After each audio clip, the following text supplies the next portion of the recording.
Goeiemôre op hierdie lekker Saterdagoggend, lang naweek. Ek hoop julle het so 'n bietjie lekker laat gelê.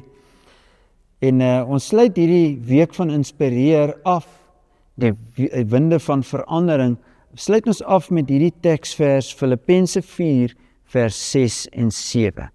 Nou, die apostel Paulus skryf hier iets wat as ek nou vir jou sê, ag man, moenie bekommerd wees nie. As jy nou vir my kom vra, wat moet jy doen oor 'n sekere saak en jy's verskriklik bekommerd, dan gaan en ek sê vir jou, moenie bekommerd wees nie, dan gaan jy vir my nou net bietjie half skeef aankyk. Maar nou, dis wat die apostel Paulus doen hier in Filippense 4, vers 6, hy sê, moet oor niks bekommerd wees nie. Maar dan gee hy vir ons die oplossing. Hy sê, maar bid oor alles.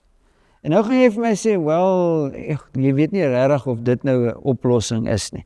Maar dit het alles te doen met geloof. Jy sien, hoe meer ons bekommerd is, hoe meer besef ons dat ons in werklikheid alles probeer self doen. Daar is soveel goed in ons lewe, dat ons nie self kan verander nie, maar die Here kan dit vir jou verander. Daarom sê hy, moet oor niks bekommerd wees nie. Hy sê, maar bid oor alles, vra alles wat jy nodig het van God, terwyl jy hom ook dank vir alles, in geloof natuurlik, nee. Alles wat hy doen, en luister mooi wat sê vers 7, en God se vrede, wat meer is as wat 'n mens dink, sal oor julle harte en gedagtes die wag hou, omdat julle aan Christus Jesus verbonde is. Verandering bring vrese. Ons het dit al gesê hierdie week. Maar kom ons gee ons vrese vir hom. Dit wat jou bekommerd maak. Kom ons gee dit vir hom. Kom ons bid saam. Onse Vader, U weet wie kyk vandag hierna. En U weet wie bekommernisse in hulle lewe. Ons bring al hierdie bekommernisse na U toe.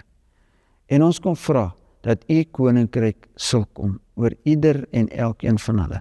En laat U wil kom geskied. En Here, as dit kos is wat mense kort kom, gee elkeen vandag daaglikse brood. En vergeef ons skulde. Ons is dikwels bekommerd oor vergifnis, verhoudings. Help ons. Vergewe ons en lei ons in die dag van môre. In Jesus naam. Amen. Mag die Here jou seën en dankie dat jy saam met my gekuier het hierdie week.